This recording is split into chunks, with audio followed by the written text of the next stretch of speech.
예, 안녕하세요. 인하대학교 기계공학과에서 근무하고 있는 강태준입니다. 대중강연 경험이 많지는 않고요. 근데 오늘 더군다나 많이 당황스럽습니다.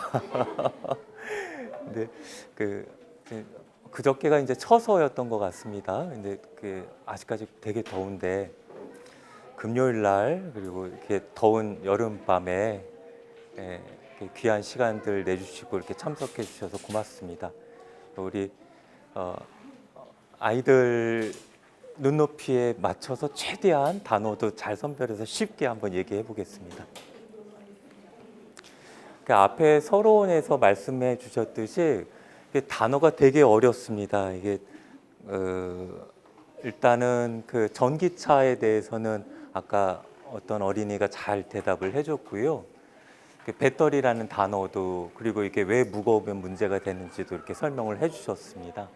근데 이제 되게 이상한 단어가 있는데 구조전지라는 단어입니다. 그래서 이번 이 강연은 그 한국연구재단의 지원을 받아서 수행하고 있는 연구를 대중들에게 이제 설명해주는 자리입니다. 그래서 좀 어려운 단어가 있지만 이 단어부터 좀 쉽게 한번 풀어가 보도록 하겠습니다. 오늘은 이 세 가지를 말씀을 드리려고 합니다. 저도 잘 압니다. 기술에 대해서는 크게 관심이 없다는 걸 잘 알고 있습니다. 그래서 그래도 제 이제 목적이 있기 때문에 1장에서는 구조전지라는 게 무슨 말인지 한번 배워보도록 하겠습니다. 그리고 2장에서는 우리 이제 과학자나 공학자들이 하는 연구가 무엇인지를 구조전지를 예를 들어서 한번 설명을 좀 드려보려고 합니다. 그래서 조그만한 씨앗이라도 아이들 이렇게 마음속에 좀 담아갔으면 하는 마음입니다. 세 번째는 엄마 아빠가 공부하거나 뭐 하라 그럴 때 창의성을 좀 발휘하라고 뭐 이런 얘기들 합니다. 이 얘기는 저도 많이 듣습니다. 그때 이게 참 어려운 말로 저도 잘 이해가 잘 안 갑니다. 창의성이라는 게 뭔지. 그래서 요 단어에 대해서 마찬가지로 구조전지 갖고 한번 예를 들어서 한번 이해를 해보는 그런 시간을 갖도록 해보겠습니다. 자, 그래서 첫 번째 구조전지라는 게 뭔지 한번 배워보도록 하겠습니다. 유명한 사람이 한 말이니까 한번 읽어볼게요.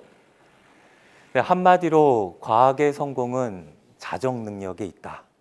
스스로 깨끗하게 발전시키는 그런 능력에 있다.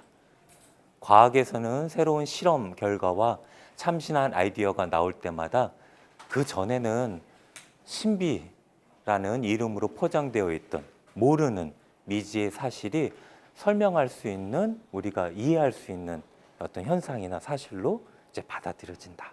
그래서 칼 세이건이라는 우주 천문학자가 한 말입니다. 무슨 말인지 알겠어요? 모르겠지. 이게 말이 어렵죠. 그러니까 요 장에서 얘기하고 싶은 것은 우리가 몰랐던 것을 새롭게 알게 될 때 더 큰 가능성과 우리가 앞으로 이렇게 이해하고 유익하게 만들 수 있는 것들이 더 넓어진다, 그런 얘기입니다. 그래서 구조전지를 이해를 한번 해보자라는 취지입니다. 자, 앞에서 이제 전기 자동차 얘기를 좀 해주셨는데요. 되게 설명을 잘 해주셔서 감사합니다. 또 모빌리티라는 어려운 단어가 있네요. 모빌리티라는 단어는 움직이는 걸 다 뜻합니다. 그래서 자동차도 있고요. 그다음에 어린이들은 그거 뭐죠? 그 퀵보드라고 하나요? 그 전동 퀵보드? 그거 못 하죠. 근데 받긴 봤죠. 그죠? 이동하는 매체들. 비행기도 모빌리티입니다. 그죠? 그래서 사람이나 화물을 실어 나를 수 있는 것들 다 모빌리티라고 하는데, 우리가 이제 미래의 모빌리티를 한번 생각을 해봅니다. 그때 자동차로 한정해서 좀 한번 생각을 해보죠. 그러면은 전기 자동차가 이렇게 친환경 기술의 어떤 대명사처럼 쓰이고 있습니다. 전기 자동차 많이 들어봤죠, 그죠? 전기 동력으로 가는 자동차입니다. 그게 왜 친환경이에요? 근데 앞에 선생님께서 설명해 주셨듯이 전기차가 아니고 제 차도 가솔린 차인데 연료를 태우죠, 그죠? 기름을 태우죠. 그러면은 배기가스가 나오죠, 그죠? 안 좋은 가스들이 나옵니다. 환경을 오염시키죠. 그리고 그 일반 가솔린 차를 구동하기 위해서는 가솔린 연료가 필요하죠. 그 연료는 어떻게 구할 수가 있습니까? 땅 파서 나오죠, 그죠? 걔를 또 태워야 됩니다, 그죠? 탄소 발자국이라고 얘기를 하는데 환경적으로 많이 안 좋습니다. 그래서 이제 공학이나 과학 하시는 분들이 미래의 이동 수단으로서의 동력원은 전기라고 생각을 하고 있습니다. 근데 이 전기는 그러면 공짜인가요? 땅 파면 나오나요? 아니죠. 어떻게 만들어야 될까요?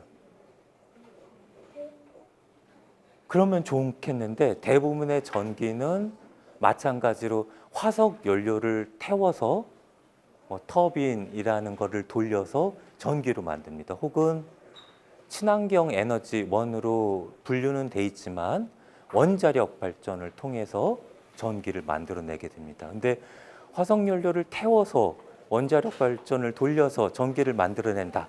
뭔가 좀 불편합니다. 그렇죠? 예, 또 마찬가지로 좀 탄소 그리고 환경적으로 좀 걱정이 많이 됩니다. 그래서 이거 조금 이따가 킬까? 번쩍번쩍 하니까.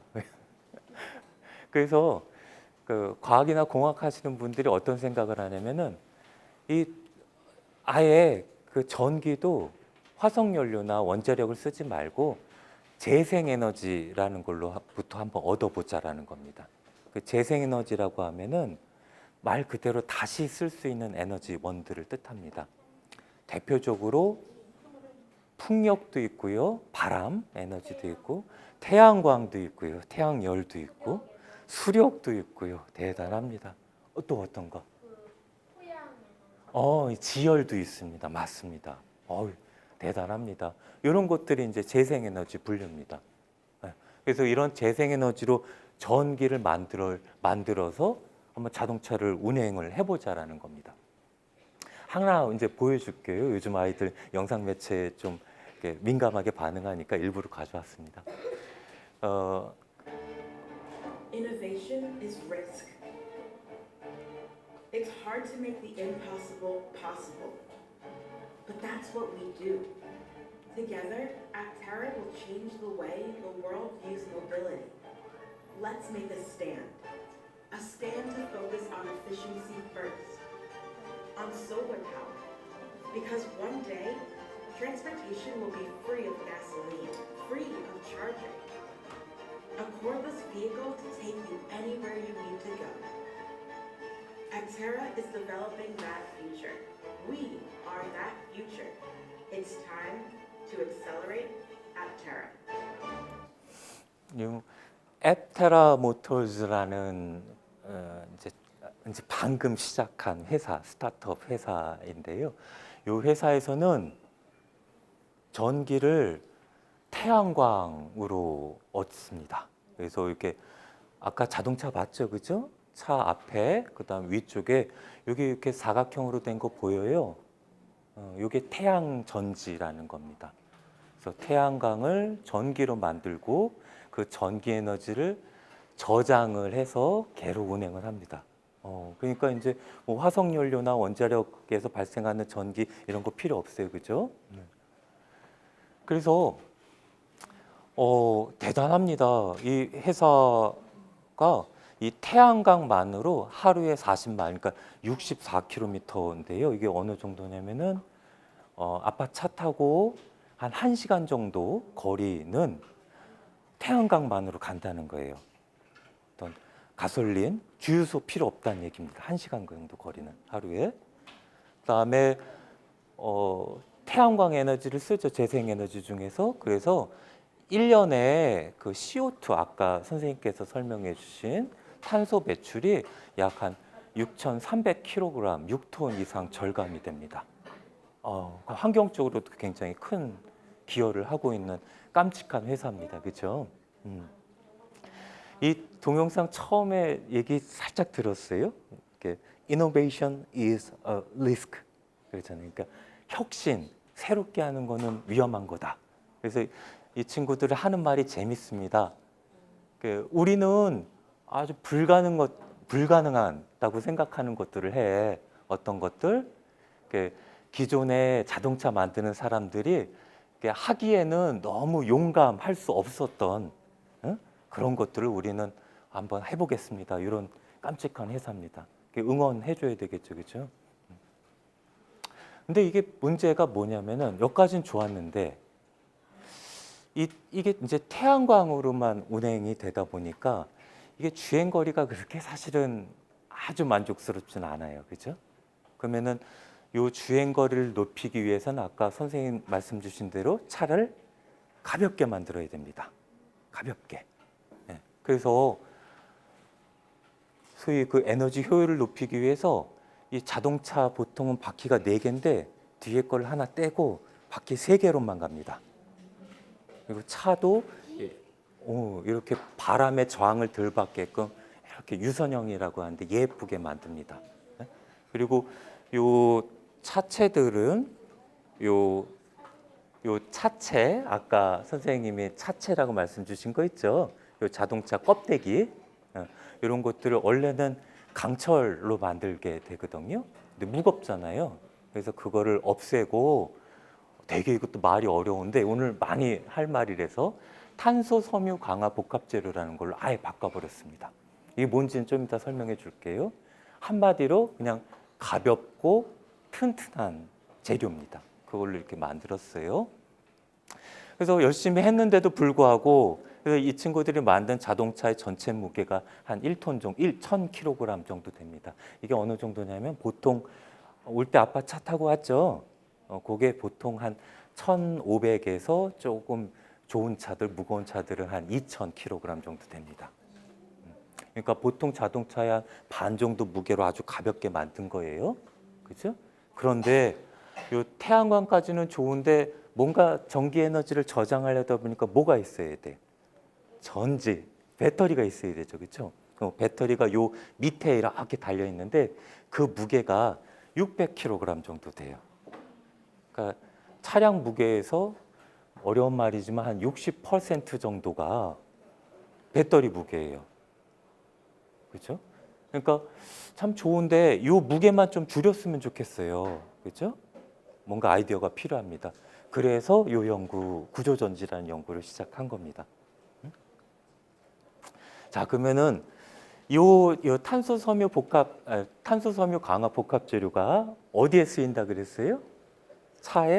차체 껍데기 뭐 이런 데 쓰인다 그랬어요. 그렇죠? 여기서 우리가 좀 힌트를 얻을 수가 있거든요. 그래서 일단 요게 뭔지를 좀 보겠습니다. 요 탄소 섬유 강화 복합 재료라는 것은 탄소 섬유로 만들어진 요 직물 천, 여러분들 옷 있죠? 옷 같은 천입니다. 근데 이제 코튼 모카실이 아니라 탄소 섬유로 만들어진 천입니다. 요 천을 이렇게 차극차극 쌓아 올립니다. 그 다음에 본드 있죠? 에폭시 본드 그거 갖고 이렇게 주입해 가지고 땅땅하게 굳히는 겁니다. 그때 이제 선생님은 답답하죠.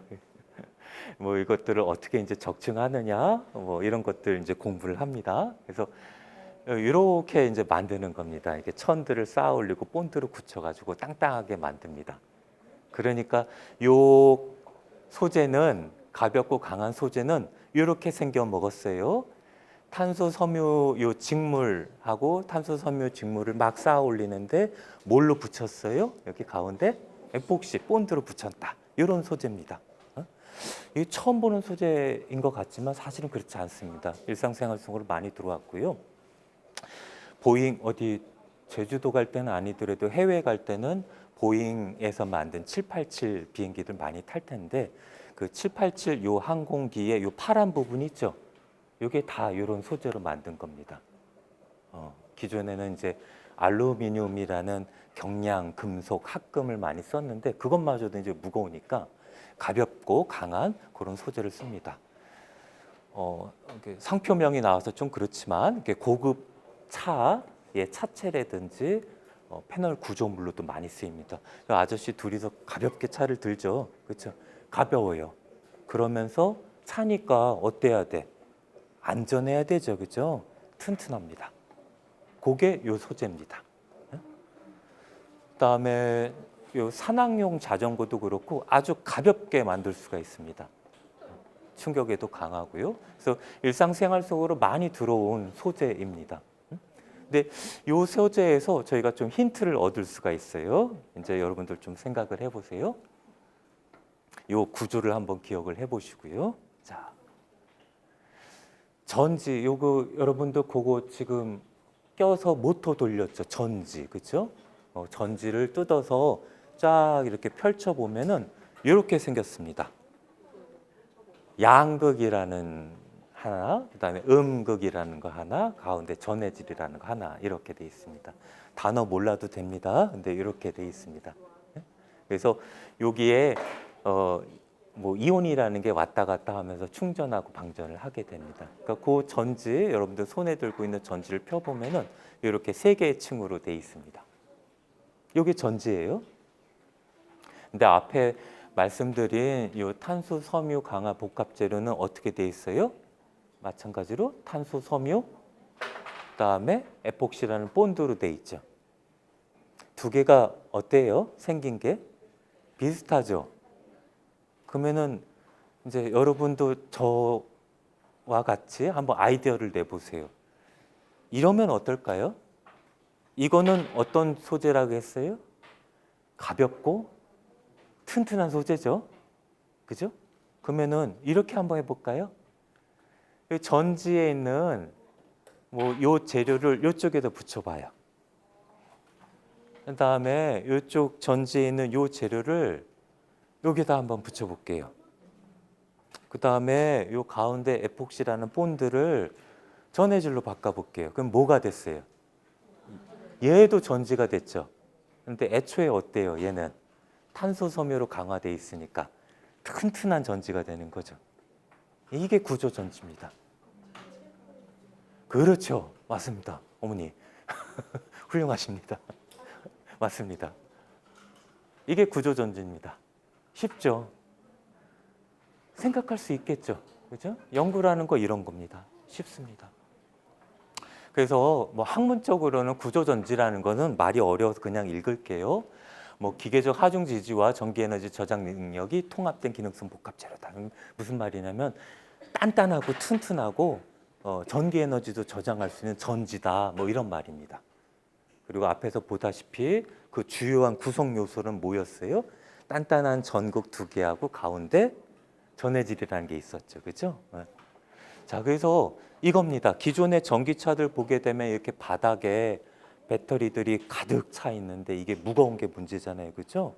근데 이 차체는 그냥 단단하게 버텨주는 역할만 했는데 그렇게 하지 말고 이 차체도 이렇게 전지로 만들면은 여기 있는 배터리를 하나 빼도 되겠다. 그죠?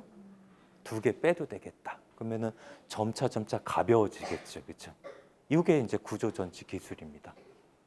그래서 이런 차 껍데기뿐만 아니라 요거 뭐예요? 자동차 아파차 옆에 사이드 미러라고 하는 거죠. 그다음에 내외장재들에 이렇게 쓸 수가 있습니다. 이것도 사실 상당히 의미가 있는 거예요. 어떤 말이냐면 예를 들어서 요 문짝을 구조 전지로 만들게 되면은 요즘에 전기차가 좀 뉴스에도 많이 나오고 좀 안 좋은 소식도 많습니다. 그죠? 예를 들어서 화재가 발생해가지고 전력이 차단돼가지고 문이 안 열리면 참 큰 사고입니다. 그죠? 근데 제가 만약에 요 구조 그래서 요 전력이 이제 올라와서 문이 열려야 되는데 안 되는 거니까. 근데 구조 전지를 요 문짝으로 만들게 되면 이 중앙의 전력하고는 상관없잖아요. 문짝에 전력이 있는 거잖아요. 그렇죠? 그러니까 이쪽에서 문제가 생기더라도 그냥 문이 열릴 수 있게끔 독립전원이라고 얘기를 하는데 그렇게 구현을 할 수가 있습니다. 안전하고도 관련되고 여러 가지 기능하고도 관련된 중요한 기술입니다. 또 하나 재미난 거 보여드릴게요. 요 할아버지라고 하면 싫어하시겠지만 그 스웨덴의 샬머스라는 공과 대학이 있어요. 거기서 이쪽 구조전지 연구를 제일 잘한다는 분인데요. 레이프 교수님인데 그분은 이거를 연구를 하면서 massless energy 배터리라고 얘기를 합니다. 이게 무슨 말이냐면은 건전지인데 무게가 없는 겁니다. 이렇게도 얘기를 합니다. 그러니까 기존의 건전지를 배터리를 차체로 올리다 보니까 이거는 원래 그냥 차체 무게만 있는 거지 추가적인 무게 증감은 없는 거예요. 그래서 좀 약간의 이제 정치 공학적인 그런 이제 연구비를 위한 그런 이제 말씀들도 이제 해주시고 계십니다. 저희로서는 되게 고마운 그런 분입니다. 그 밖에 차량뿐만 아니라 이런 쪽도 쓸 수 있겠죠. 뭐 무인 항공기 쪽에도 쓸 수가 있을 거고 로봇 쪽에도 쓸 수가 있고 그죠? 이런 데도 쓸 수가 있게 됩니다. 껍데기로. 이게 구조전지입니다. 뭔지 알겠어요? 예, 이게 답니다. 예. 그러면은 이 구조전지를 이제 사람들이 어떤 노력을 해서 연구를 하고 있는지 제 연구 포함해서 조금 더 말씀을 드리겠습니다. 연구에 대해서 말씀을 드리겠습니다. 거인의 어깨에 올라서서 더 넓은 세상을 바라보라. 아이작 뉴턴이 한 말입니다. 이게 연구라는 단어하고 되게 통하는 단어입니다. 연구라는 게 조금 어려운 말로 관련자에다가 부할 구자를 쓰게 되거든요. 괜찮아요, 괜찮아요. 그러니까 연구라는 말은 먹을 가는 것처럼 계속 꾸준히 해야 되는 거고 동굴 속에서 안 보이는 것을 계속 손을 더듬어가면서 찾아가는 노력을 하는 게 연구라는 한자어입니다. 혹시 그 연구라는 단어가 영어로 뭔지 혹시 아시는 분 계신가요? 연구. research라고 얘기를 합니다. 예. search는 찾다라는 단어고 re는 다시 한다. 계속 찾는 겁니다. 그게 연구입니다. 그래서 연구라는 거는 이것과 일맥상통하는데 무슨 말이냐면은 많은 사람들이 꾸준히 찾고 조금씩 발전해 나가고 그 후속 연구자들은 그 발견된 지식을 타고 올라가서 앞으로 더 넓은 모르는 곳을 탐구하는 게 연구입니다. 네. 자, 그래서 이 구조전지는 몇 년생들입니까? 애기 몇 살이죠? 9살이면은 16년생, 그죠? 아이고야. 예. 제 인생은 2002년 월드컵에서 멈춰 있는데 호랑이 담배 피던 시절부터 이렇게 했던 오래된 연구입니다. 그때부터 아까 구성 요소가 뭐였어요? 구조 전극이라는 게 있고 구조 전해질이라는 게 있었죠. 그런 것들 사람들이 이렇게 열심히 쭉 해온 겁니다. 그래서 저는 그 연구들을 잘 배우고 이해한 다음에 그 위에 올라서서 더 먼 곳을 바라보려고 하는 것이죠. 구조전지들 연구하시는 분들이 얼마나 깜찍한지 한번 보여드릴게요. 구조전지는 기본적으로 앞에 말씀드린 것처럼 이렇게 생겨 먹었고요. 그다음에 중국에서 한 연구 그룹에서 발표한 건데 배죠. 배입니다. 그리고 여기 이제 이건가? 이 태양전지가 있고요. 아까 태양광을 전기로 만드는 거. 그다음에 이 배 전체 구조물이 구조전지입니다. 그러니까 얘는 배터리도 필요 없고 뭐도 없고 그냥 띄워놓으면 햇빛만 있으면 움직이는 배입니다. 네. 그래서 와 이렇게 움직입니다. 잘 갑니다. 되게 좀 조악하죠. 조금 좀 창피합니다. 이런 연구도 여러분들 익숙하지 않겠지만 뭐 사이언스 어드밴시즈라는 아주 훌륭한 학술 저널에 실린 그런 결과입니다. 요거는 이제 그 조그만 위성 있죠. 위성에도 이렇게 전력을 공급할 수 있는 위성 껍데기를 이렇게 구조전지로 한번 만들어 보자는 연구였고, 이거는 저희랑도 좀 같이 좀 연이 있는 그 스탠포드의 푸크차인 교수님이라고 계신데 그분 쪽에서 한 연구인데, 요 스케이트보드를 이제 구조전지로 만든 겁니다. 그러니까 여러분들 그 이제 그 전동 킥보드를 탈 때 충전을 안 해, 충전을 하긴 해야 되겠죠. 근데 훨씬 더 가볍게 잘 만들 수 있는 기술이고요. 이게 그냥 어떤 아이들 이렇게 장난감이나 이런 쪽이 아니라 실제적인 연구들도 많이 됩니다. 여기 뭐 볼보라고 유명한 자동차 회사 있죠. 그쪽 회사에서는 이렇게 자동차 이쪽 부트리드 뒤에 트렁크 뚜껑을 그런 걸로 만들기도 하고, 비행기의 출입문을 구조전지로 만들기도 하고, 뭐 이런 산업적인 노력들도 많이 있습니다. 자, 근데 이제 조금 이따 여러분들한테 질문을 할 거예요. 그러니까 잘 들어야 돼.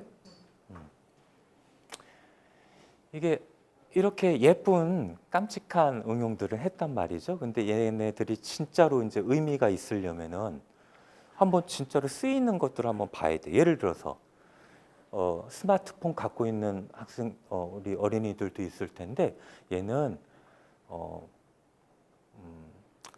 전압이라는 거, 그러니까 우리 여기 건전지 한 개 있죠. 그게 대략 한 1.5볼트라는 크기거든요. 근데 요 스마트폰은 한 보통 3.7, 그다음에 뭐 5볼트까지도 갑니다. 그러니까 요 건전지가 어떻게 돼 있어야 돼? 몇 개가 직렬로 연결돼 있어야 되는 거예요. 건전지가 몇 개가 필요한 거예요? 그렇죠?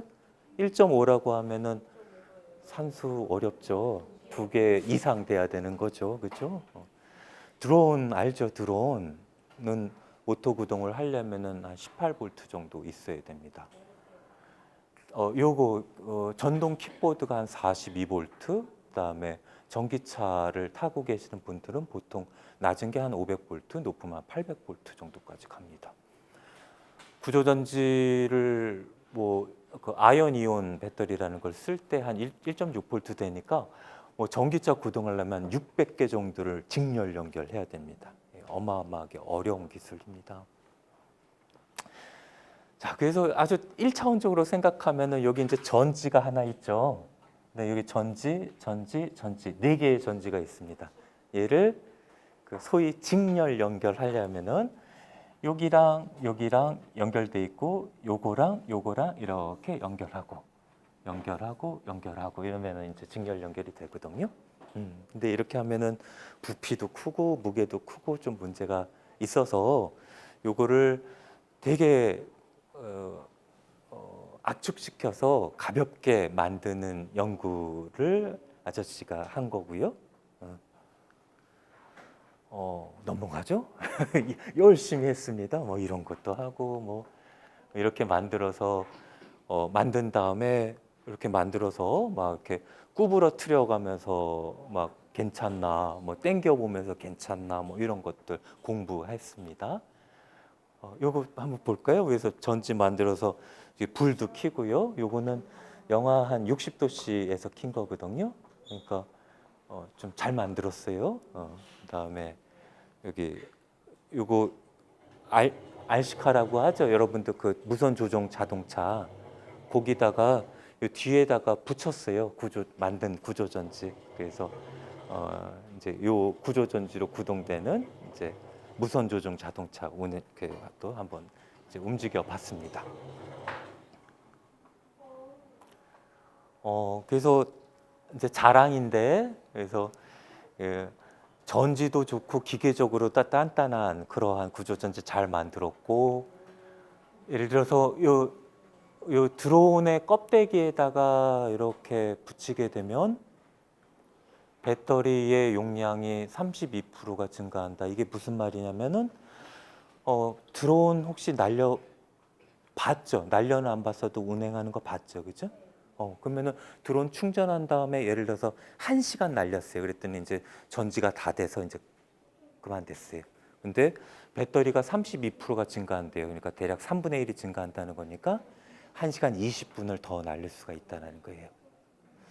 이거는 우리 저 인천 지역에서도 굉장히 중요한 의미를 갖습니다. 예를 들어서 도서 지역에 긴급하게 의약품이라든지 식료품들을 이제 배송을 해야 될 때 배로는 시간이 오래 걸리는 긴급한 상황일 때 드론 같은 걸 이용할 수가 있게 되거든요. 그때 이 운항 거리를 높일 수가 있고 혹은 이제 가볍게 만들었기 때문에 실을 수 있는 약이나 음식물의 양을 더 늘릴 수가 있게 되는 거죠. 그래서 이건 사회적으로도 되게 중요한 기술이라고 얘기를 하겠습니다. 자, 이제 질문할 겁니다. 이제 여러분들이 이제 여기까지 왔으면은 이 구조전지 연구에 전 세계 과학자들하고 같은 이제 수준까지 온 거예요. 이제 진짜 앞으로 사람들이 뭘 고민하고 있는지를 이제 물어볼 거예요. 자, 아까 구조전지 어떻게 만든다고 했어요? 여기 있는 양극을 여기다가 탄소섬유에다 붙이고 음극을 여기다 붙이고 요 에폭시를 전해질로 바꾸고 이러면 구조전지 되죠. 근데 이때 얘가 힘을 받으면 문제가 되는 게 뭘까요? 어디서 얘가 깨져나갈까요?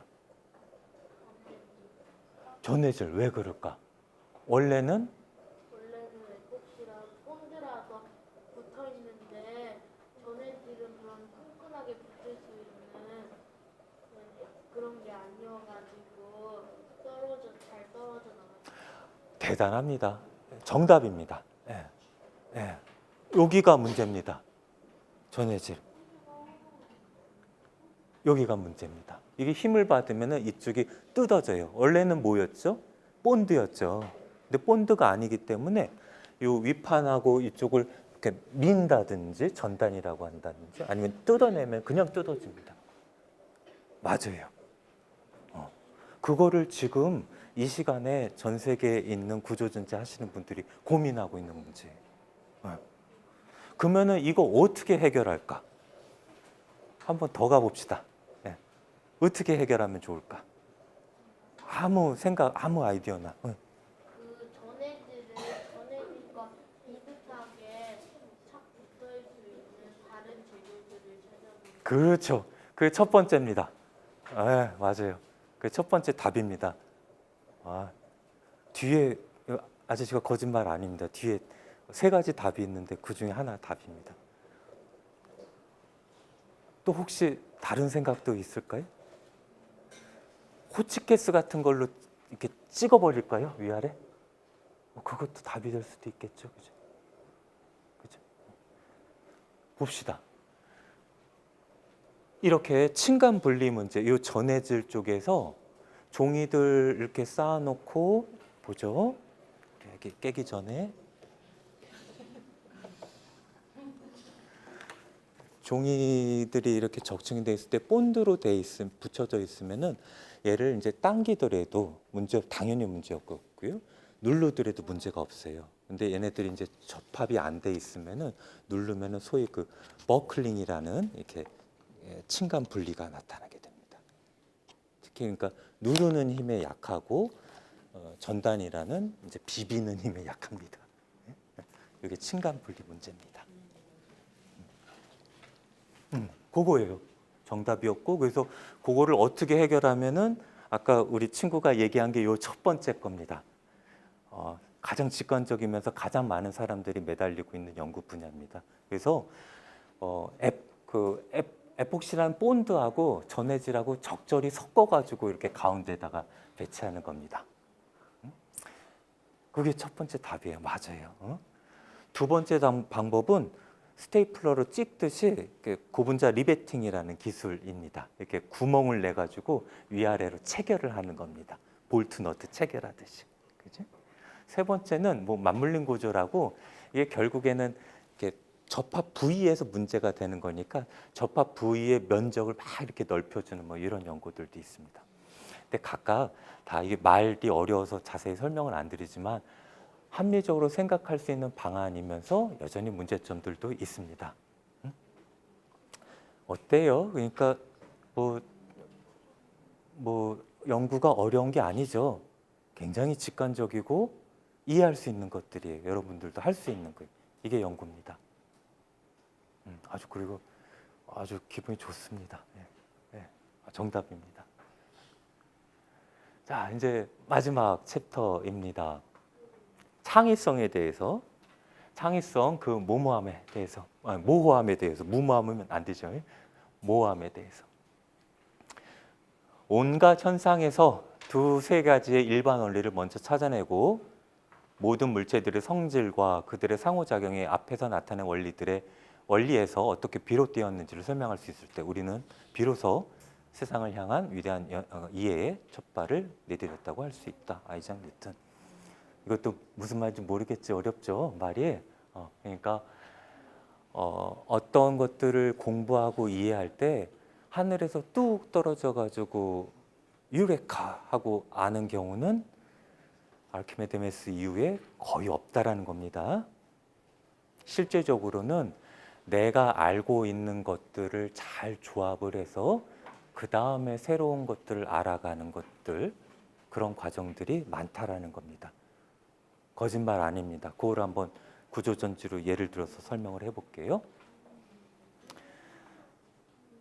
우리 학생들 저기 창의적이라고 할 때 창의라는 말은 들어봤어요? 창의적이다 이런 말? 예.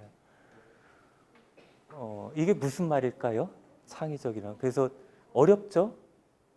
대답하기. 그래서 네이버를 찾아봤습니다. 창의 쳤더니 새로운 의견을 생각해냄 또는 그 의견. 조금 어려워요. 그래서 그 다음에 뭐 했을까요, 아저씨가? 챗 GPT를 쳐봤습니다. 창의적이라고 말할 때 창의는 무슨 뜻인가요? 무슨 말인가요? 그때 창의적이라는 말에서 창의는 새로운 아이디어나 방법을 생각해내는 능력 또는 그 과정을 의미합니다. 창은 만들다 또는 생겨난다라는 뜻을 가진 창조에서 나온 것이며 의는 생각이나 의도를 의미하는 의에서 유래되었습니다. 따라서 창의는 기존에 없던 것을 새롭게 만들거나 기존의 틀에서 벗어나 독창적인 생각을 해내는 능력을 뜻합니다. 말은 되게 잘합니다. 라지 랭귀지 언어 학습을 했기 때문에. 근데 제가 볼 때는 이 말이나 뭐 별반 차이는 없는 것 같아요. 그러니까 뭔가 새로운 다른 의견을 내는 걸 창의적이라고 하잖아요. 그러면은 괴팍한 거랑은 뭐가 차이가 나는 겁니까? 숟가락을 거꾸로 들고 밥을 먹으면 그건 창의적인 겁니까? 남들하고 다르다고 꼭 창의적인 건 아니에요. 그죠? 그러니까 이게 저는 조금 만족을 못 하겠어요. 조금 더 가보죠. 그러면은 이제 좀 강요를 해야 되는데 아저씨가 하고 있는 구조전지 기술은 되게 창의적인 느낌입니까? 그렇죠. 고맙습니다. 창의적입니다. 왜 그게 창의적이라는 느낌으로 다가올까요? 한번 이렇게 생각해 봤어요, 저는. 구조전지라고 앞에서 말씀드린 거는 기계적으로 단단한 거하고 전기 에너지를 저장할 수 있는 배터리 기술이 뭐 융합된 혹은 통합된 기술입니다. 그럼으로써 뭘 했어요? 새로운 응용 가치를 만들어냈습니다. 맞습니까? 하나 더 예를 들어볼게요. 구조전지랑 비교될 만한 응용은 아니지만은 훨씬 더 여러분들한테 잘 들어오는 스마트폰입니다. 여러분들은 태어날 때 땅 파면 스마트폰이 나왔지만 여기 엄마 아빠들은 예전에 전화기라는 게 있었어요.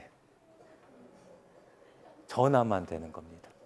그러다가 어느 때 이거를 이제 무선 전화기가 나왔습니다.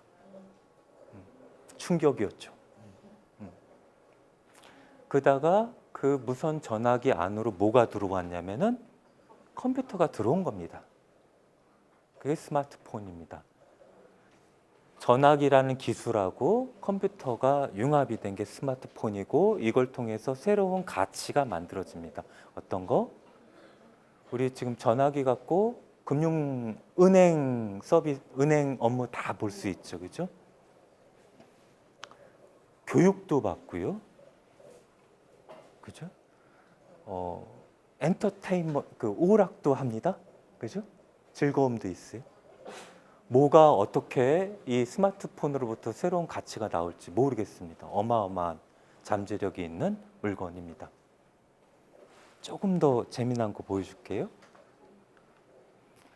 인공지능 로봇입니다. 로봇이라는 기계공학 기술하고 요즘에 많이 화두가 되고 있는, 얘기가 되고 있는 인공지능 기술의 융합이 인공지능 로봇입니다. 그래서 피겨 1이라는 인공지능 로봇을 잠깐 보여줄게요.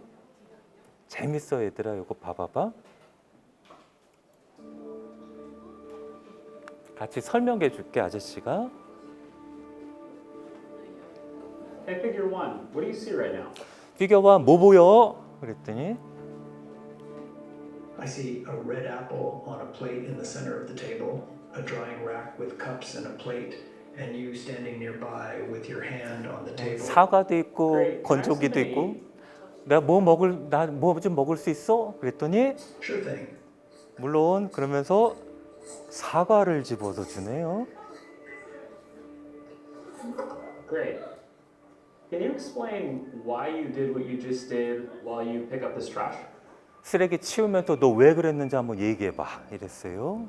On it. So I gave you the apple because it's the only edible item I could provide you with from the table. 막 쓰레기 치우면서 나 너한테 사과 줬고 여기서 오로지 먹을 수 있는 게 사과였어라고 설명합니다. Great. So, based on the scene right now, where do you think the dishes in front of you go next?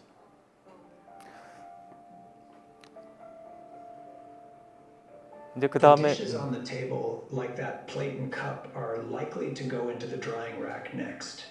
Great. Can you put them in? 이제 이게 식기들 정리하면 되겠다 이렇게 얘기를 Of 하죠. course. 컵도 갖다 놓고 접시도 이제 드라이랙에다가 이제 집어넣습니다. 네.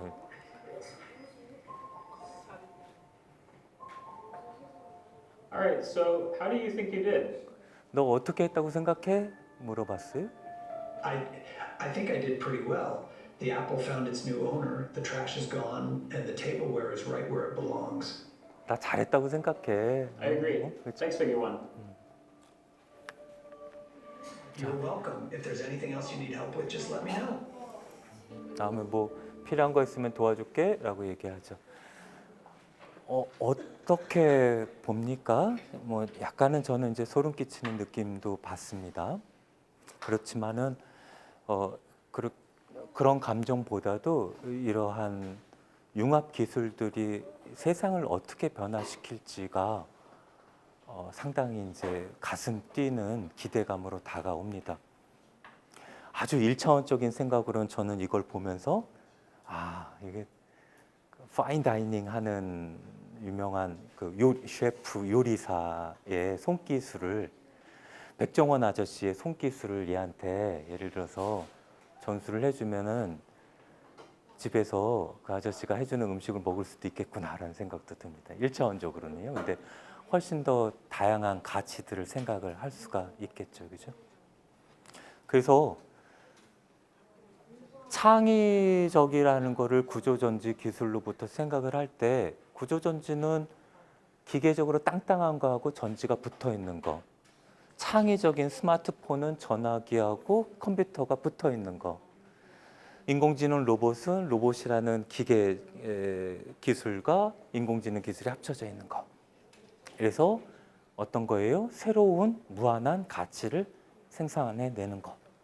그럼 이렇게 한번 정의를 해볼까요? 창의적이라는 거를 두 개 이상의 전문적인 지식을 붙여서 새로운 어떤 좋은 거를 만들어내는 작업을 창의적이라고 정의하면 조금 더 마음속에 와닿습니까? 그래서 지식이라는 것은 여러분들이 새로 배우는 어떤 것들이고, 교육자로서 얘기할 때 요거는 좀 가산명사로 그러니까 셀 수 있는 걸로 생각하면 돼. 나 오늘 요거 하나 배웠어, 요거 2개 배웠어, 이렇게. 그리고 이런 지식들을 잘 엮어서 새로운 생각을 해내는 것을 인문학적으로 지혜롭다라고 얘기를 하고, 그 공학적으로는 저는 창의롭다라고 생각을 합니다. 그러면 여러분들이 창의적인 사람이 되려면은 우선은 뭘 해야 되겠어요? 그렇죠? 뭐를 붙이려면은 뭐를 이 손에 알고 있어야 되겠죠. 예. 그러니까 그렇다면 일단은 지식을 여러분들은 쌓아야 되겠습니다. 공부 열심히 하라는 얘기입니다. 그래서 이런 지식들을 붙여서 여러분들은 지혜롭고 창의적일 수가 있겠습니다. 그리고 그 자신이 습득한 배운 지식의 영역과 자기가 모르는 그 경계에서 긴장감과 호기심으로 더 멋진, 더 먼 곳을 바라봐야 할 것입니다. 끝난 게 아니고 아주 예쁘게 준비한 PPT입니다. 그래서 인류가 이제 점점점 지식의 영역을 넓혀오고 있습니다. 그렇죠? 그래서 이 하얀 부분이 우리가 호모사피엔스가 알고 있는 지식의 영역이고, 요 까만 부분이 모르는 부분입니다. 우리는 어디 있어야 돼요? 여기서 위치가 여기에 있어야 될까요? 아니죠. 점점점 모르는, 알고 있는 영역과 모르고 있는 영역의 가운데에 서서 이 하얀 부분을 점차 더 넓혀가야 됩니다. 공부 잘하는 방법입니다. 청기누설하면. 그러니까 본인이 뭘 모르고 있는지를 알아야지 뭘 할 줄 압니다. 그죠? 그러니까 항상 요 경계에 있어야 됩니다. 그래서 알은 한정되어 있지만 무지에는 끝이 없다. 지성에 관한 한 우리는 설명이 불가능한 끝없는 무지의 바다 한가운데 떠있는 작은 섬에 불과하다.